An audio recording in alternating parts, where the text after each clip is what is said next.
Yes, good evening everybody, welcome back. I've realised something we haven't done for a long time is like a factual video on Scotland. So we did one on the most beautiful places to visit. I think it was a top 20, right? And we also did something else. What was it? Oh, it was the Scottish quiz. A quiz about Scotland. Yep. So, but it's been a while since we did that. 19th of June last year was the 10 most beautiful places to visit in Scotland. So, yeah, I thought we better do something else in, you know, like that. So we're going to do the 101 facts about Scotland. And it turns out that there's a lot of these. So I might do a few more. There's one for Japan as well. You all know I love Japan. And Tokyo. So, yeah. But we're doing Scotland right now. You can see the flag on the wall. See? I love Scotland. It's basically well, not my entire audience, but Pentatonix fans make up a lot of my audience as well. But only recently. My original audience was always Scottish people, due to Still Game, Tune the Fat reactions and all that. So, yeah, this one's for you, Scotland. It's 101 facts about Scotland. Let's go. This is a test sentence. This sentence is a test. Greetings, mother factors, and welcome to this rugged edition of 101 Facts. My name is Sam. Yes, I'm back from getting trapped in a monkey enclosure at the zoo. Thank you, Chris. And I'm here today to talk to you about a country absolutely caked in beauty and whiskey and bagpipes and kilts and haggis and other stereotypes that aren't actually reflective of the real place. Yes, it's Scotland. Because the Scottish love nothing more than an Englishman explaining the details about their country. If it helps, I'm half Irish. But what unique sports are at Scotland's very own games? Which pretty essential inventions do we have the Scots to thank for? And can I get... Which essential inventions do we have the Scots to thank for? Basically everything that we use these days. Like, literally. Put it this way, if it wasn't for the Scottish, if it wasn't for the Scots, the population right now would probably be about half what it is, due to the sheer amount of people that had died of infections and stuff. Through this whole video without attempting a Scottish accent, can I? I hope I can for my own safety. 2 out of 3 of those questions are going to be answered, so let's get ready to go to a land, up over, rather than down under. At least it is to England, anyway. With 101 facts about Scotland. Right. Number 1. Ooh, Scotland is not a theme park, but a country. And a part of the United Kingdom, covering the northern parts of the island of Great Britain. Yeah, we know this. Might just have to wait and see how long that fact's accurate for. But right now, in I didn't think it were part of the Caribbean, did I? 21, Scotland... Is that Eileen Donner? Or, I forget the names. Is still a part of the UK. Number 2. I know you don't The Scottish like that. mainland borders northern England along the Anglo-Scottish border, as you can see here. This border was established all the way back in 1237 at the Treaty of York. That's the year, by the way, not the time. It's approximately 96 miles long. The Proclaimers would have to walk across it 5.2 times to make good on their vacuous promise, and then do the same thing again. Number 3. Scotland's capital city is Edinburgh, which confusingly is spelled like this. It didn't always used to be Edinburgh, though. It was... Oh, where was it? I do know this. It's not Glasgow. It's not Aberdeen. It's, where is it?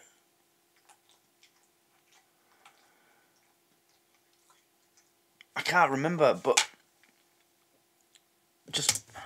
It's an important place for reasons we'll get to later, don't you worry, but just one of them is that in 1824 it was the home to the world's first fire brigade. So without Edinburgh, we'd probably just have to use a tap or something against a house fire. Number 4. It wasn't always the cap, though. Dunfermline used to be the capital of Scotland. Dunfermline, that's it. Fuck. I knew that. I did. I just couldn't think of the actual word.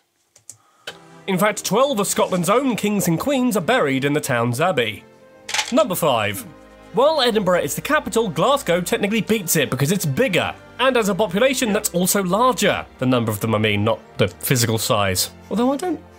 Number 6. The population of Scotland as a whole is 5.4 million, which I guess is small when compared to, you know, the likes of you American lot with your states and stuff, but hey, Scotland has New Asgard in it, or rather where they filmed it for Avengers Endgame, so, there. Number 7. The word Scotland comes from the Latin word Scotia, a word that was used to describe Irish settlers in both Ireland and Scotland. I knew that. So Scotialand sort of makes sense, just without the, IA. Oh, and the Gaelic name for Scotland is Alba. Languages, eh? Number 8. But look, those are some broad strokes. Let's go for some good old-fashioned history here, okay? We can look back as far as the Paleolithic era for Scotland, to around 12,000 BC. During this period, it was home to an advanced alien race with huge technological advantage. Of course, I'm joking. It's the usual. There were small groups of hunter-gatherers who lived there, surviving just off the land. Number 9. They then stayed that way for around 8,000 years, with the next notable change in around 4000 BC, when folks started claiming Scottish land as their own and using it for farming. It was around this time that people started using proper shelters and houses and making pottery, we all need a hobby, as well as weapons and utensils, some of which are still... Why did he show someone squeezing a lemon when he said weapons? Houses and making pottery, we all need a hobby, as well as weapons and utensils, some of which are still being discovered today. Number 10. Like most societies, Scotland continued to develop throughout the Bronze and Iron Ages, making better tools and weapons, and laying further importance on wealth and social status. Let's be fair, that last bit hasn't really changed. Number 11. The first properly recorded bit of history in Scotland is from 79 AD, when the Romans showed up, like they seemingly did bloody everywhere. Whilst they were successful in the south of the UK, they were actually effectively fought off by native Celtic tribes, named the Caledonians and the Picts. Number 12. After the Roman invasion failed to conquer Scotland, the country was divided into a series of kingdoms. The four most important of which were the Picts, the Gaels of Dalriata, the Britons of Old Clut, and the Anglian kingdom of Bernicia. The Britons of Old Clut. You had to give us the worst name, didn't you? Scotland, the country was divided into a series of kingdoms. The four most important of which were the Picts, the Gaels of Dalriata, the Britons of Old Clut, and the Anglian... The stone-like cross, where is that? Kingdom of Bernicia. Number 13. And then, as they so often do, the Vikings arrived in the 8th century and established themselves most successfully in the Scottish islands and coasts. As the Norsemen continued their successful conquerings of Britain, Scotland consolidated their kingdoms and became the Kingdom of Alba.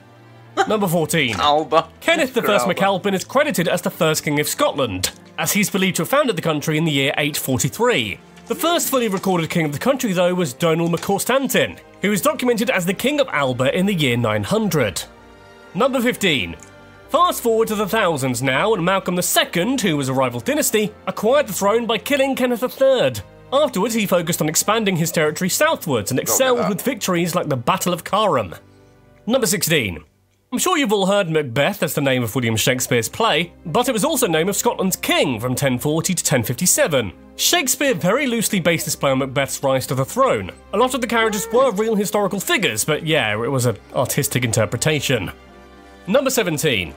Between the first king of... I'm trying to remember if I've heard that before, that there was actually a king called Macbeth.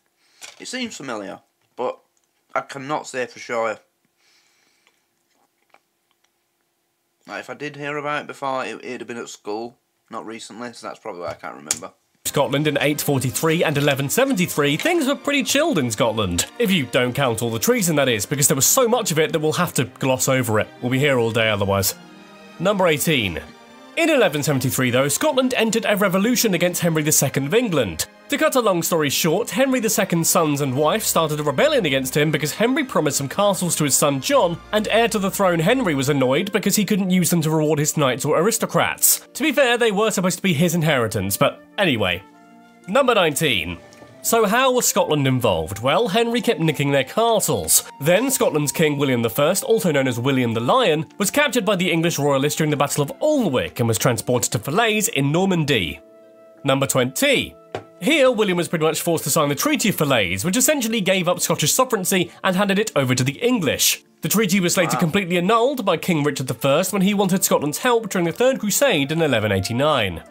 Number 21. Oh, wow. During the 13th and 14th century, Scotland saw several wars of independence from the Kingdom of England. It was very back and forth depending on who was in power, so I won't go into the details of it, but with the Declaration of Arbroath in 1320, Scotland remained independent. Number 22. That War of Independence and the revolt against King Edward I of England were the setting for the iconic movie Braveheart. William Wallace is that Scottish guy with the blue face paint from the memes. You know, the one who shouted, "They will never take our freedom." Number 23. I've heard that. The next and Who arguably hasn't? most important period in Scottish history is the reign of the Stuarts. The first Stuart king, Robert II, took to the throne in 1370. The thing with the sword in the stone, is that King Arthur? He pulled a sword out of the stone in front of a crowd of people, and immediately he was heralded as like a god or their saviour or something. Is that right? Am I thinking straight? Or is it something else? See, my history's cloudy in certain subjects. Kings and stuff. I'm better with sports history or World War II or, yeah. Scottish history is the reign of the Stuarts. The first Stuart king, Robert II, took to the throne in 1371, but the most famous of the Stuart monarchs is Mary, Queen of Scots. Obviously. Number 24. Mary became Queen of Scotland in 1542, aged just 6 days old. Wow. Of course, a baby couldn't actually rule, No. so regents ruled the country in her place And until... if she had done, Scotland would have been a very strange place. Can you imagine? Mary, the Queen of Scots, 6 days old. And, you know, what would happen? Gaga goo. I bet, you know, the proper mental radicals would use it as an excuse to do what they wanted. You know, she goes like, gaga goo goo buh buh buh. Oh my god, she says that we should go and pillage Newcastle. Rally the troops. days old. Of course, a baby couldn't actually rule, so regents ruled the country in her place until 1561 when she returned to the throne, after her husband, King Francis II of France, died. Number 25. During her reign, her second husband, Lord Darnley, was killed in an explosion, and Mary and her third husband, James Bothwell, were later subject to an uprising that would have them imprisoned. Mary attempted to regain the throne later Bloody hell, she didn't have much luck with men, did she? on, but failed and fled to seek help from her cousin, Queen Elizabeth I of England. Queen Elizabeth I. Number 26. Probably not the best idea, though, as Mary had previously voiced her claim to the English throne and was seen by some as a legitimate sovereign of England. So Elizabeth, viewing her as a threat, imprisoned her for 18 years until 1587, when she was beheaded for treason. Jesus. Number 27. Mary had a son with Lord Darnley, her second husband, and after Queen Elizabeth I died in 1603 without having any of her own children, and thus no heirs to the throne, Mary's son James VI became King James VI of Scotland and King James I of England, resulting in what's known historically as the Union of the Crowns. Number 28. Well, there you go. Despite having the same monarch with one big crown, Scotland and England were still governed as individual states. This would continue for another century until 1707, when the Act of the Union was passed, creating the United Kingdom of Great Britain, which encompassed Scotland, England and Wales. And we all lived happily ever after, and nothing bad happened to us ever again. Number 29. Not everyone was thrilled with this union, though, and this led to the rise of the Jacobites in Scotland. One of the most famous leaders of the uprising was Charles Edward Stuart, although not the same Stuart as before. He was also known as Bonnie Prince Charlie. Number 30.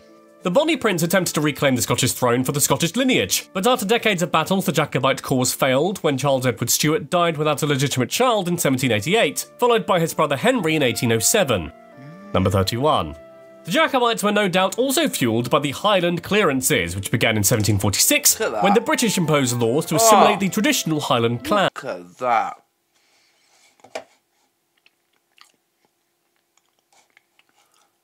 This means that, you know, this land came out to here at one point then, doesn't it? Because it's the same height as the cliff. It's just eroded or whatever due to the sea. I love that, you know. Little bits of evidence that a certain part of the landscape was actually, you know, bigger. But look what it leaves behind. Just these two nondescript rocks. They're not doing anything. They don't have a function. But it's just adds so much to that landscape. So much character. It says a lot about the UK itself, or Scotland, you know. It's not a perfect place. It has been battered and been through a lot. And there is plenty of signs of us being eroded. But look, this part here shows the example that we still stand. I love that. I'll stop being soppy now. Clans. Their Tartans were banned and clan chiefs had their rights removed. Their land was then transformed for farming and rural areas were depopulated to favour the booming fishing industry in coastal towns. Number 32. After the Act of the Union and the fall of the Jacobites, Scotland entered what we call Scottish Enlightenment, where the country's major cities saw an influx of intellectual improvements, with more buildings like universities, libraries, and museums being built. Number 33. Around the turn of the 19th century, Scotland was also changing economically with huge advances in industry, particularly in coal mining, shipbuilding, and textiles. Glasgow also became prevalent around this time because of their status in the tobacco trade. It's kind of apt that I coughed there, really. Number 34. Scotland continued its development steadily, and then the First World War came along. As part of the United Kingdom, Scotland played a major role in the two world wars, especially in providing ships, machinery, food, and money, as well as soldiers, obviously. Yep. Number 35. Because of the huge boom in economics provided by the demands of the war effort, once the First World War was over, Scotland was hit by the Depression, much like the Great Depression of the United States. It's like everyone, really. Number 36. During the First and Second World Wars, Scapa Flow in Orkney was a very important Royal Naval base. The Shetland Isles also played an important role due to their fairly close proximity. I absolutely am desperate to go there one day. The Orkneys and the Shetland Islands, they just look absolutely beautiful. To occupied Norway. Between 1941 and 45, the Shetland bus operation helped many Norwegians. What would be the best route? It'd probably, get a flight to Glasgow. No, get a flight to Inverness. And then fly Loganair from there to Shetland, probably. I think that's the only airline that flies to Shetland from Scotland. You can't just hop on a Jet 2 and go. It's like regional airlines only, because the airport on the Shetland Islands, it's tiny.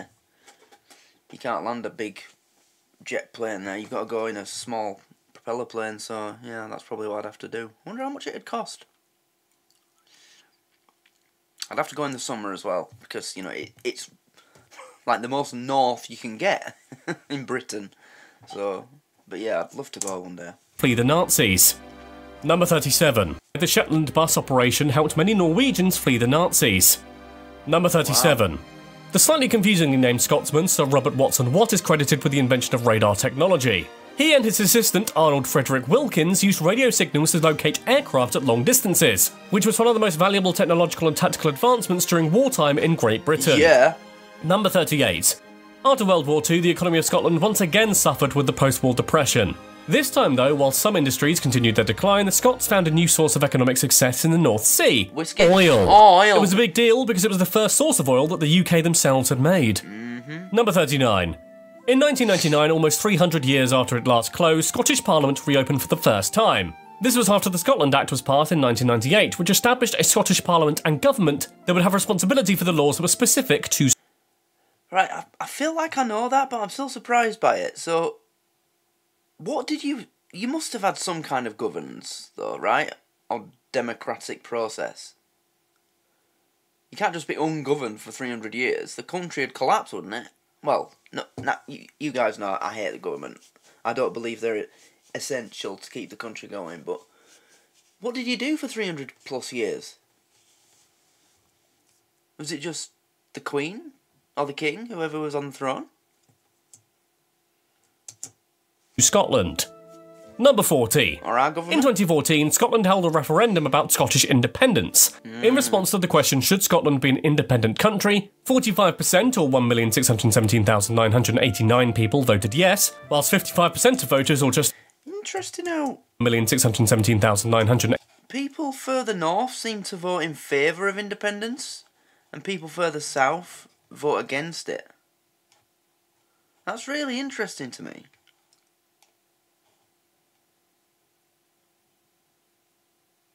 Like in Aberdeenshire, people are strictly no. But the entire Highlands is only 52% to 55% no. The Shetland Islands don't want it, the Orkneys don't want it. Interesting. And there's only like a few places that are hardline yes, like a majority yes. And that's Dundee, North Lanarkshire, and Glasgow. Well, obviously Glasgow, it's a liberal city. But yeah, I thought it'd be more, That's interesting to me. 89 people voted yes, whilst 55% of voters, or just over 2 million people, voted no. Scotland has remained part of the United Kingdom ever since. Again, as of this video recording. Just so you know, I have no opinion on that. Whatever you want, whatever's best. You know, if it was my choice, it'd just be what's best for the country, Scotland itself. So, yeah, whatever that is, I hope you get it, you know. You know my political affiliations, but in this instance, I'll just say whatever's best for Scotland and benefits the people, not the government or the rich people, you people that are watching me right now. Whatever benefits you the most and your children's future, then I'd rather have that. I have no opinion on it. I know it affects us if you do become independent.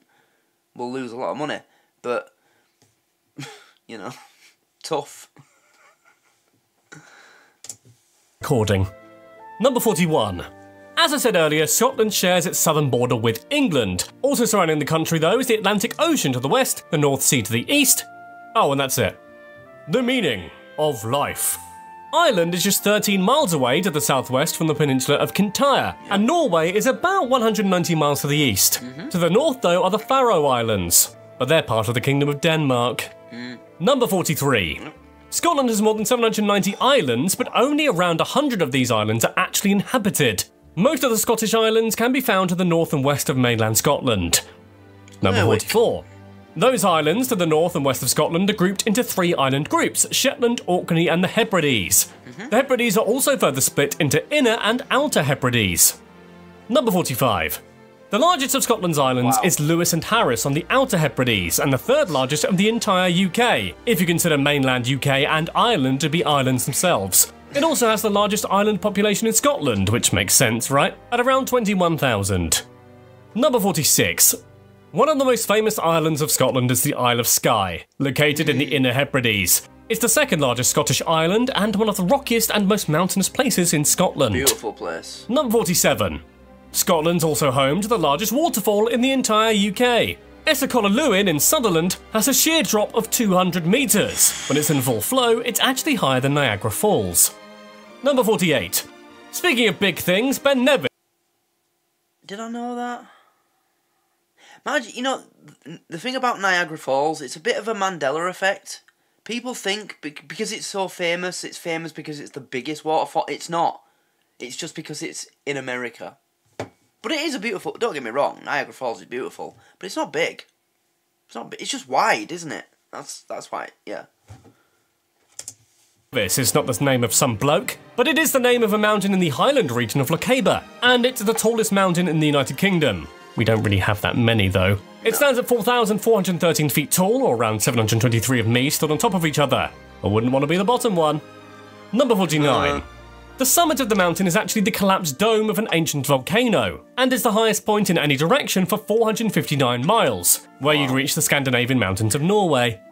Number 50. You know what goes hand in hand with mountains, right? That's right, rivers deep. Thanks, Tina Turner. Well, the longest river in Scotland is the River Tay. Its source can be found in Ben Louis in the Scottish Highlands, and it runs a whopping 120 miles to the mouth between Perth and Dundee, where it runs into the North Sea. Number 51. One of the largest castles in Scotland is Urquhart. Bit similar to the Thames, that, isn't it? How it, you know, runs into London from the East Coast. Into the North Sea. Number 51. One of the largest castles in Scotland is Urquhart Castle, on the banks of Loch Ness. Many miracles are said to have been performed here during the early days of Christianity in Scotland. England and Scotland fought over the land many times throughout history, which led to it falling into ruins, but that in turn created a stunning view of the loch. Number 52. The Nap of Hawar on the island of Papa Westray in Orkney is said to be the oldest and best preserved stone house in the whole of Northern Europe. It dates back to between 3700 to 2800 BC, and even has surviving stone cupboards and stalls. What? Number 53. I'm just saying, can you imagine that? When whoever that house belonged to, when they started building it, 3200 BC, do you think they'd have thought at any point that cupboard is still going to be there in 2024 AD? I just love those little, you know, the bits that have survived. Oh, wow. Aberdeen has the nickname the Granite City, as huge volumes of granite can be found. Number 53. Aberdeen has the nickname the Granite City, as huge volumes of granite can be found there. So much so that its granite was used to build London's Houses of Parliament, Trafalgar Square, Waterloo Bridge, the Thames Embankment, and much more. Wow. Number 54. Off the coast of Angus in Scotland is Bell Rock Lighthouse, which is one of the 7 wonders of the industrial world. Why is that, you ask? It's because it's the world's oldest surviving sea-washed lighthouse. Yeah, you're welcome. Wow. Number 55. Another iconic location in Scotland is Balmoral Castle, which, as viewers of The Crown will know, is the British royal family's holiday home, owned by Queen Elizabeth II herself, and is not part of the Crown estate. It's all just Lizzie's. Number 56. Balmoral was actually bought by Prince Albert, the husband of Queen Victoria, back in 1848. The house was quite small when they first built it, and so they had a larger version constructed that would accommodate their big family and all of their staff. Number 57. Balmoral Castle, as it stands today, was finished in 1856, and the old house was demolished. The royal family have continued to use it since, with various improvements such as formal gardens, a water garden, and new staff buildings being made since. Number 58.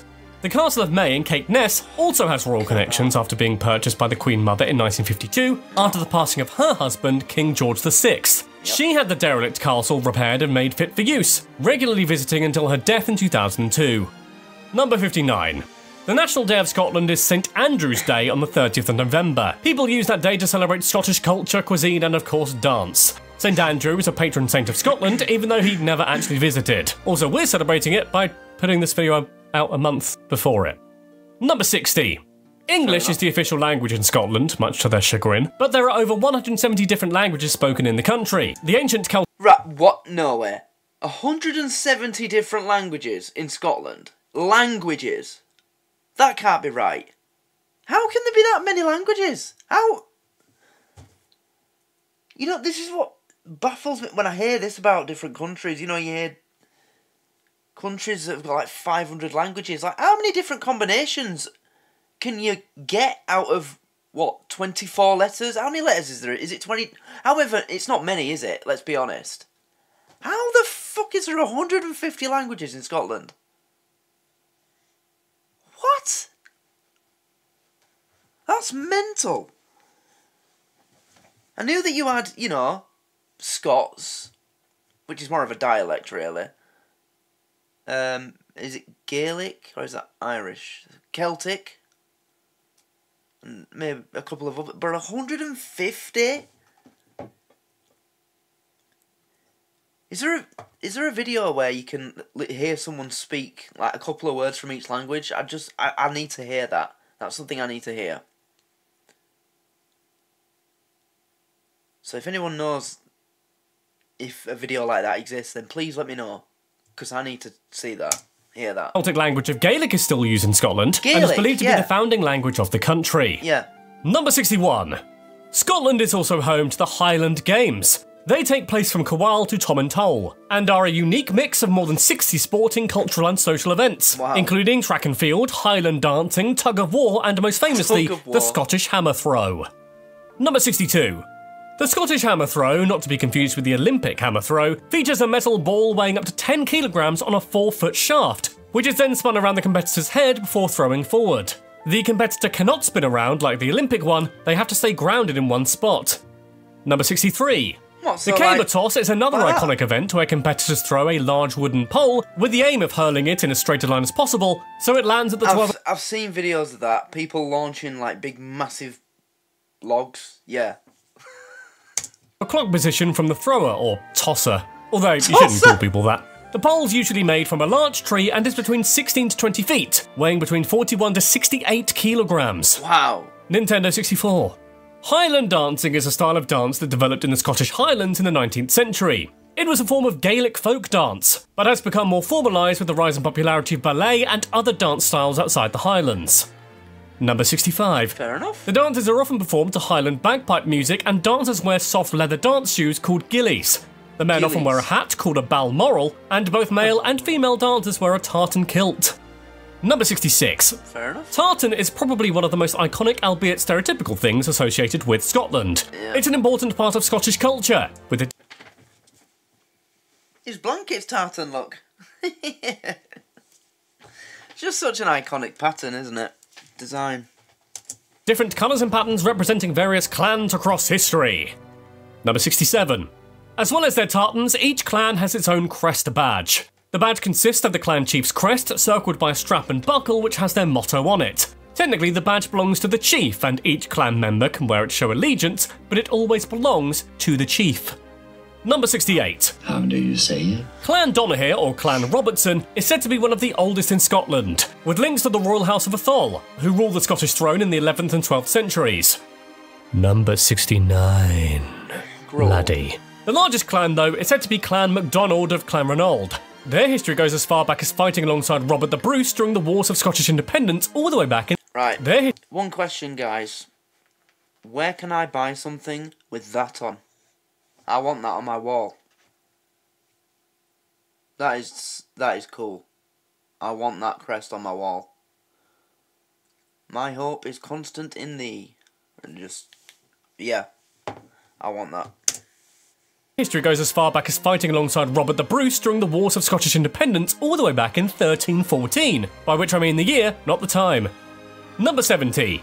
Every year more than 50,000 people... That joke wasn't funny the first time you did it, mate. Just give us the facts. It's 101 facts about Scotland, not how funny can I be. People gather in... Which is not funny at all. Edinburgh to celebrate Scottish culture at the annual clan gathering. Every year, more than 50,000 people gather in Edinburgh to celebrate Scottish culture at the annual clan gathering. Good. During the gathering, the great clans of Scotland parade the Royal Mile through the... We don't bother with anything like that in England. We don't have any days at all now to celebrate specifically English culture. We have things where we don't really celebrate it. It's just like part of our lives. So Christmas. But that's Christian culture, or Easter, or, things like that. St. George's Day, not really a big thing anymore because it's now racist to celebrate it. Yeah, we don't really have anything where we celebrate English culture anymore because we're just constantly told to hate it now. So I'm glad to hear that at least the Scottish still have a day where they celebrate their culture. And as he said, 50,000 people a year turn up. I'm really glad to hear that. Which is surprising in Scotland, because you're as much of a liberal nuthouse as we are.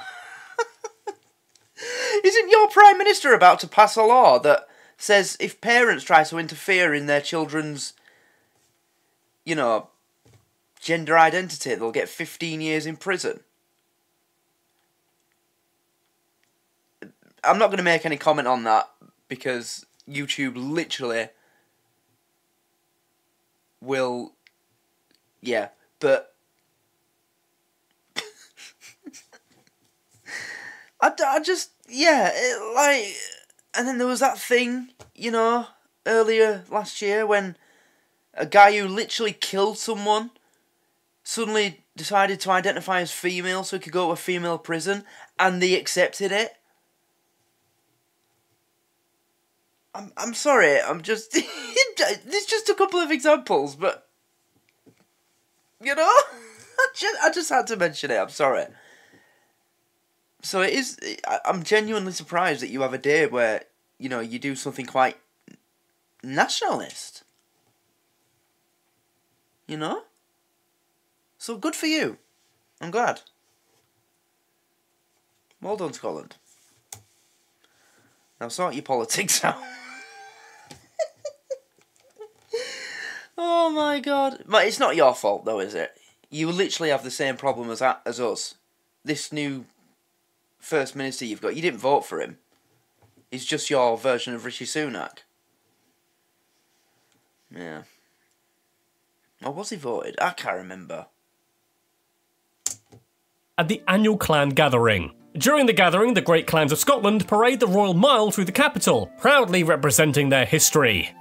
Number 71. Good. And what accompanies that parade? Only the most iconic of instruments. Well, the most iconic to be associated with Scotland anyway. The bagpipes. The bagpipes are literally a bag of air with a number of pipes sticking out of them that produce one of the loudest sounds in the universe. Nice and simple. Okay, that last bit is more subjective than fact, but my god, they are loud. Number 72. They are. While it might be most famous for use in Scotland, bagpipes actually are said to have come from ancient Egypt, brought over by invading Roman legions. The current form we see the bagpipes in now, though, was definitely developed by the Highlanders of Scotland. Number 73. Scotland has quite a history with tennis. They claim to have the oldest tennis court in the world, with the Royal Tennis Court of Falkland Palace, built in 1539 for James V. Wow. And of course, tennis legend Andy Murray was born and raised in Scotland. Although when he wins, we like to say he's British. Well, he Number is. 74. Speaking of sport... You're not Ireland, you're not independent yet, so Andy Murray, yeah, he's British. Scotland is also where you can find St Andrew's Links. Nothing to do with Zelda, but it is to do with the biggest public golf complex in Europe because, well, that's... Isn't that where Donald Trump's a member? Pretty sure that's where he plays, isn't it? St Andrews? Sure it is.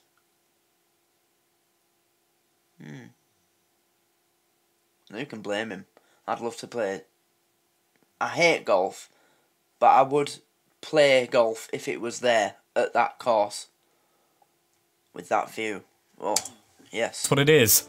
Golf is said to have been played there since the 15th century. Look at that. Number 75. I know a lot of you love your gin, but did you know that Scotland produces around 70% of all of the UK's gin? With more than 100 different kind of the boozy Really? beverage. So next time you go to the bar, remember to enjoy a shot of I'd have Scottish said gin, London. not an ad. Number 76. What Scotland is really famous for, though, in the drinky world is whiskey. Scotland ships 39 bottles of Scotch whiskey every second. To classify as... What?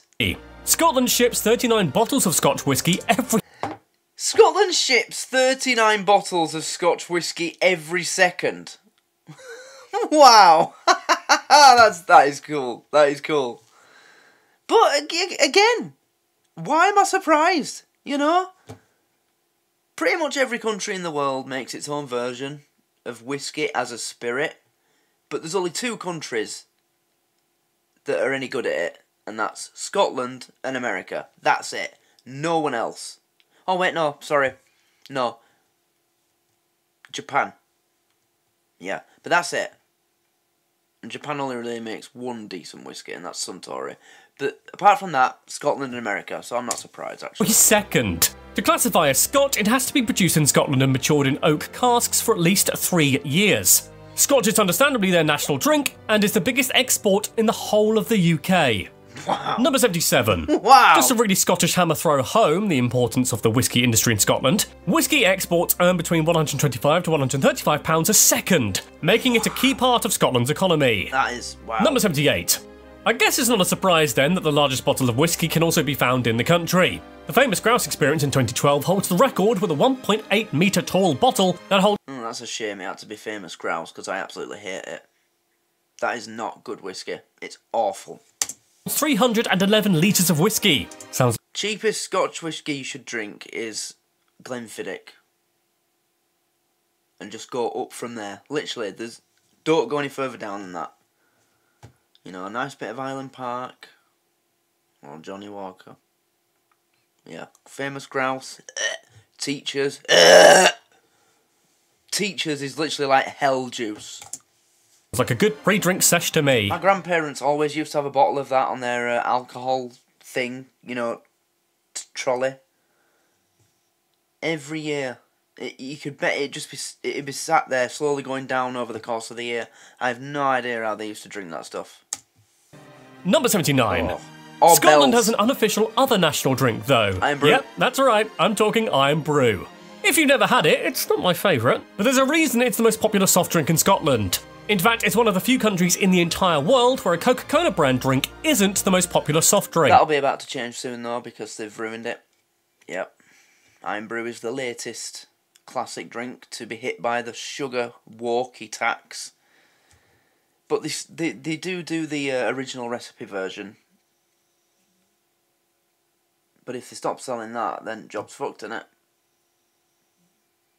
So that's Iron Brew, Pepsi, Fanta, Sprite, 7-Up, Tango, Ribena, Vimto. I think Lucasade's been hit as well. Oh, and I recently found out, just after Christmas, another drink that I absolutely love since childhood that's been ruined. Sunny D. I was fucking livid.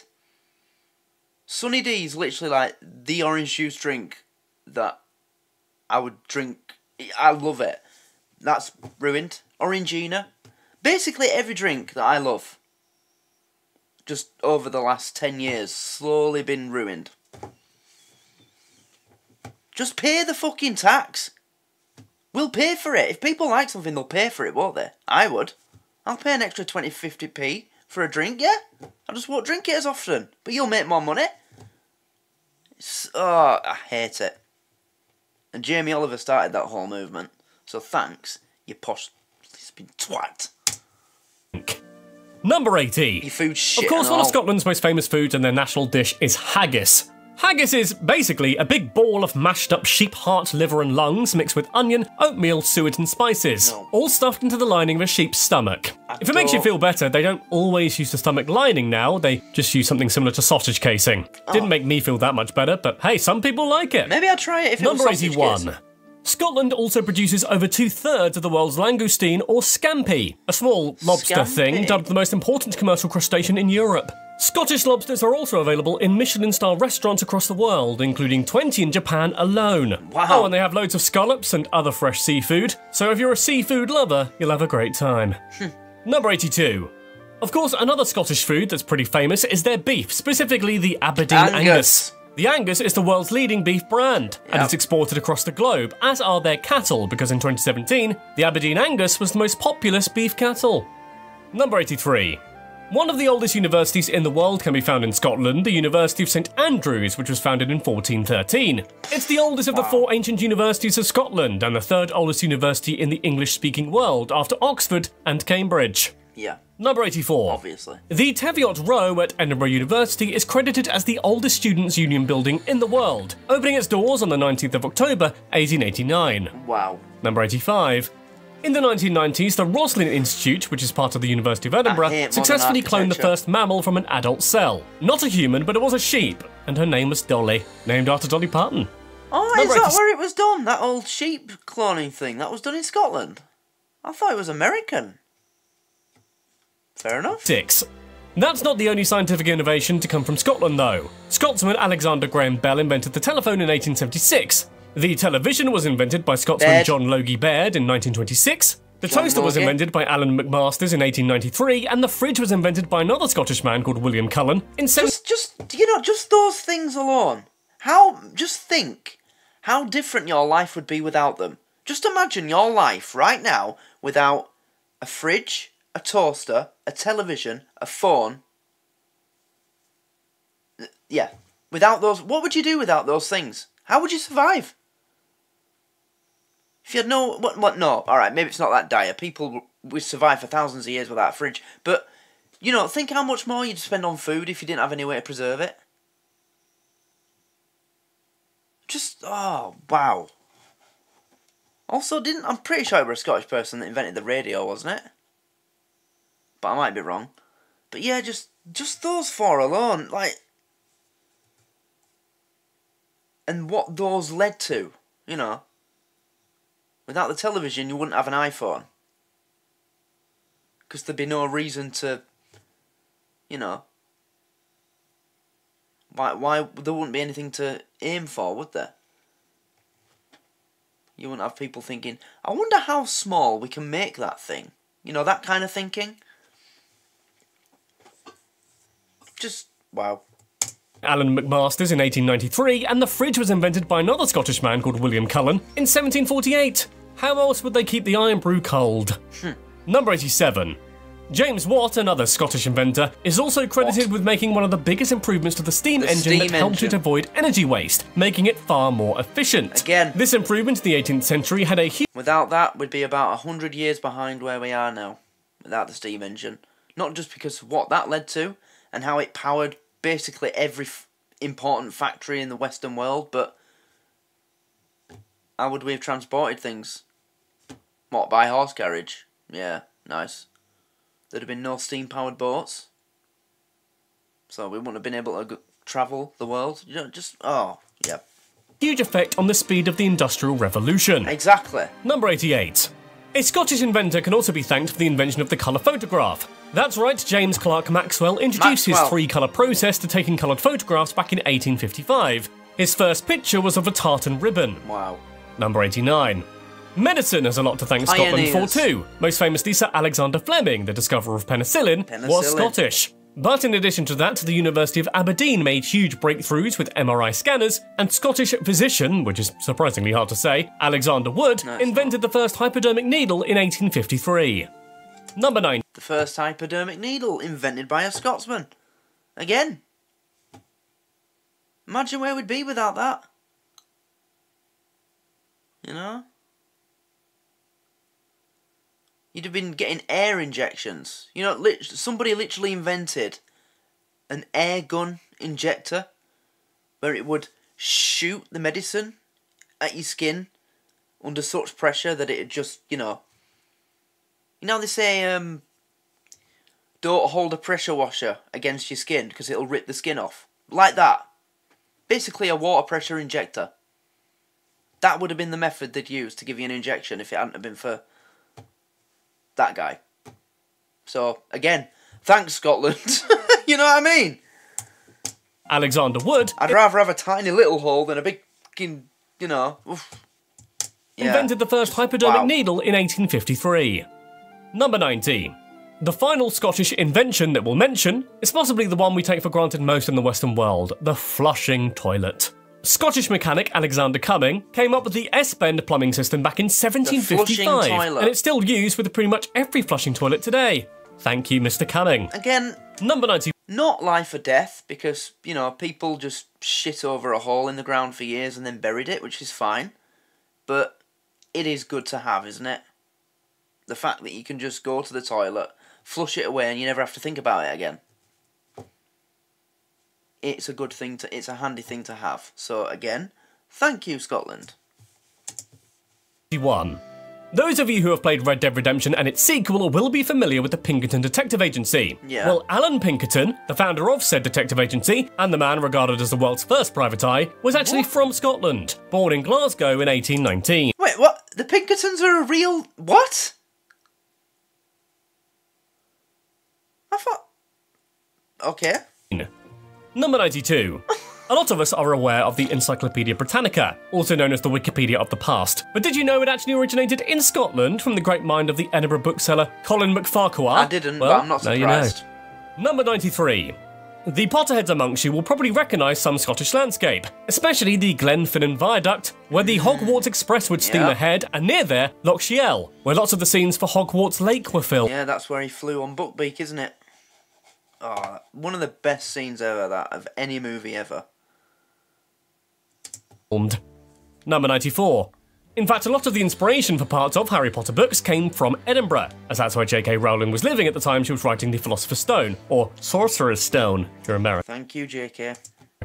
Some local cafes have put signs up if the boy wizard was written about in their walls. Wow. Number 95. Mind you, I'd want A number to of other that. famous films and TV shows have been set and filmed in Scotland. The Scottish Highlands are famously the backdrop for the show Outlander, and of course the iconic Scottish movie Trainspotting is set in Scotland and filmed in Glasgow and Edinburgh. Really?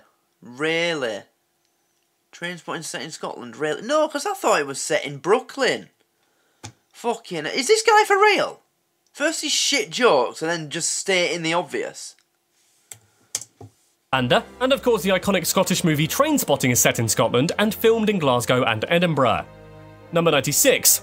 Parts of the James Bond movie Skyfall were filmed in Glencoe, Scotland, and the 2006 hit film The Da Vinci Code, remember that? Filmed scenes at Rosslyn Chapel just south of Edinburgh. Monarchy-based shows like Victoria and Netflix's The Crown have also filmed parts in Scotland too. Number 97.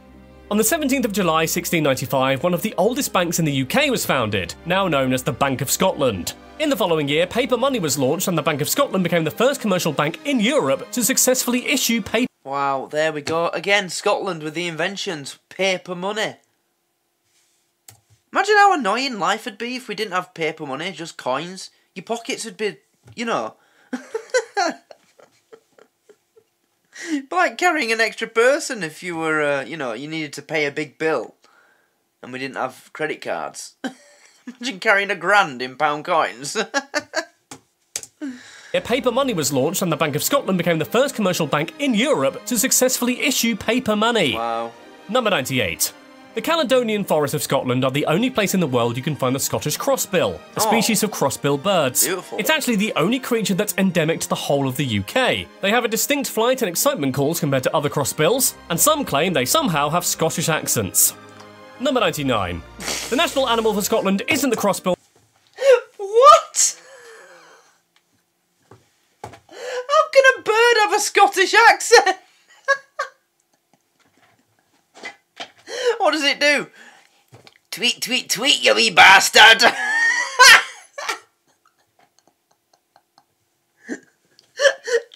Just one of them sat on a perch, you know, and someone stood down there. Right, if you don't move out of the way, I'm a shit on your head.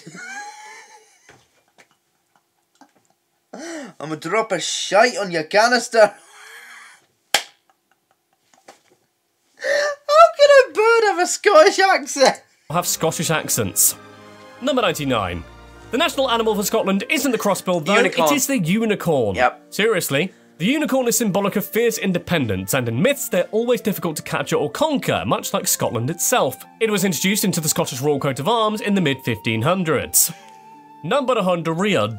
Just Here endearing. are some famous Scottish people for you. Sir Arthur Conan Doyle, author of the Sherlock Holmes stories. Sir J.M. Barrie, author of Peter Pan. Sir Sean Connery, Ewan McGregor, James McAvoy, Kelly MacDonald, Sir Alex Ferguson of Manchester United fame. Sir Chris Hoy of Bikes. And Angus and Malcolm Young of AC/DC fame. Oh, and of course...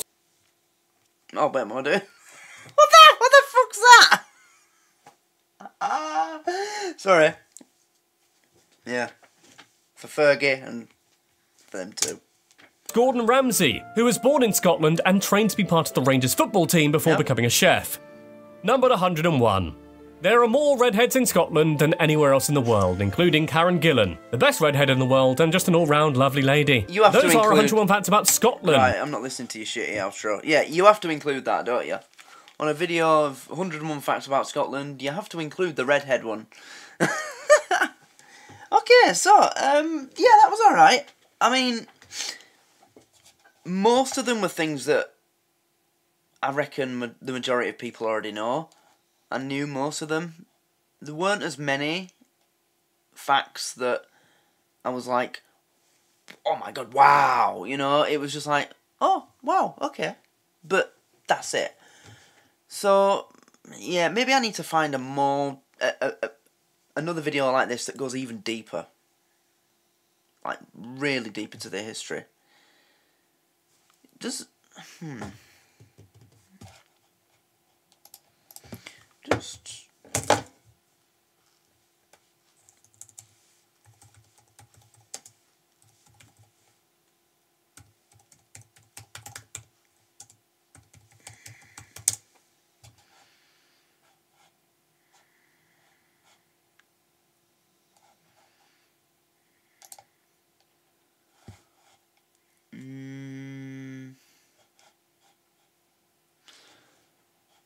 oh, there's one on the Punic War, but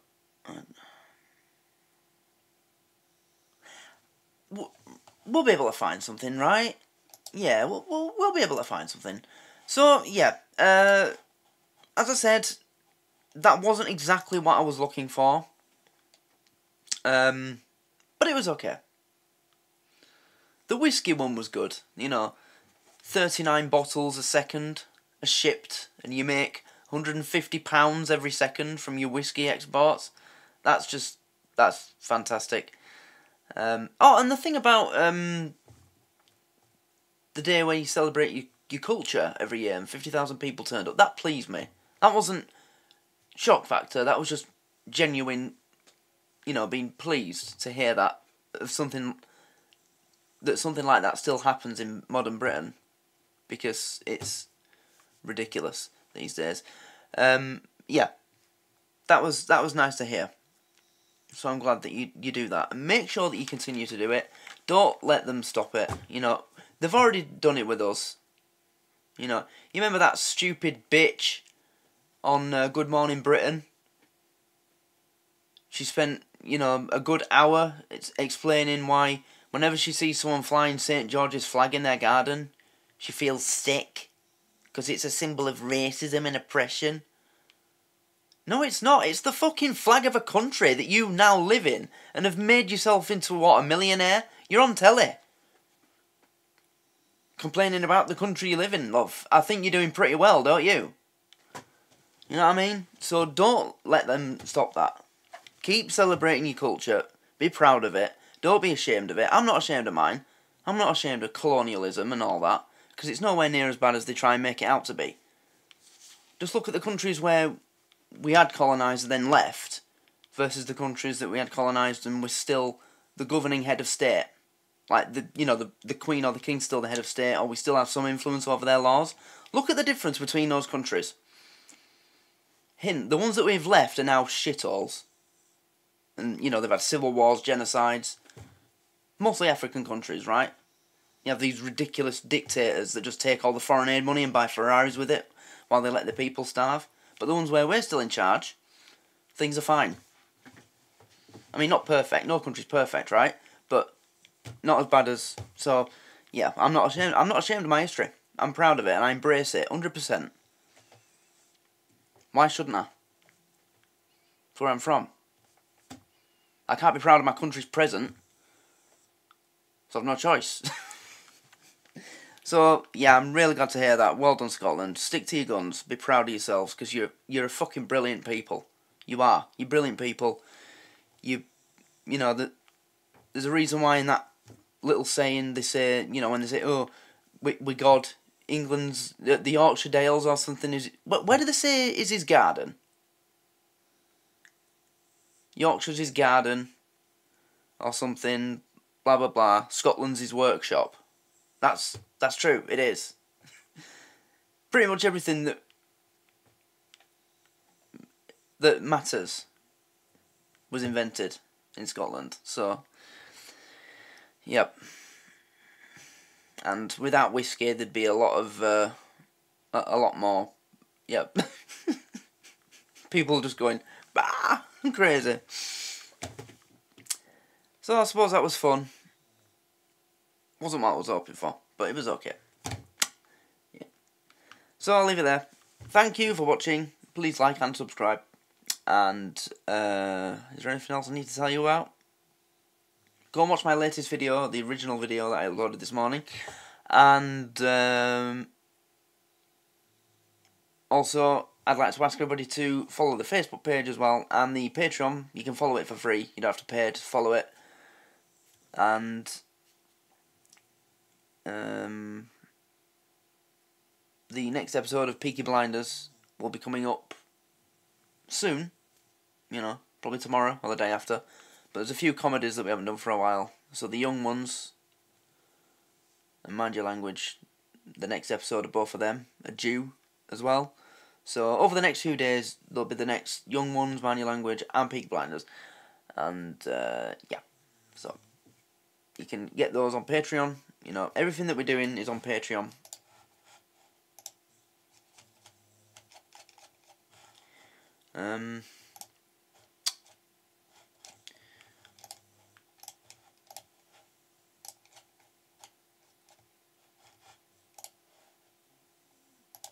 So, Clarkson's Farm, by the way, that's strictly Patreon exclusive. So the Young Ones, yeah, episode 2 is available now, has been since the 11th. Series 3, episode 3 at bottom, been available since the 12th. Father Ted, Series 2, episode 8, been available since the 20th of December. Wait, is that... Oh, that is the last time I did a Father Ted. Jesus, right, yep. Next Father Ted will be coming up very soon as well. So everything that we're doing, basically, available on the Patreon. And we're a lot further ahead. And all those shows, yeah, all these here, every show you see here, apart from Clarkson's Farm, obviously, is available in the $1 a month tier. The cheap Super 6, that's what we call them. Well, that's what I call them. So, yeah. Join for $1 a month and you get access to basically everything I'm doing at the moment. Apart from Clarkson's Farm and Peaky Blinders, which is only available in the $2 a month tier or up. I have to make some things more expensive because you can't put everything in the cheap tier. It's not fair on the people paying more. Yeah, so thanks for watching and I'll see you next time. Good night.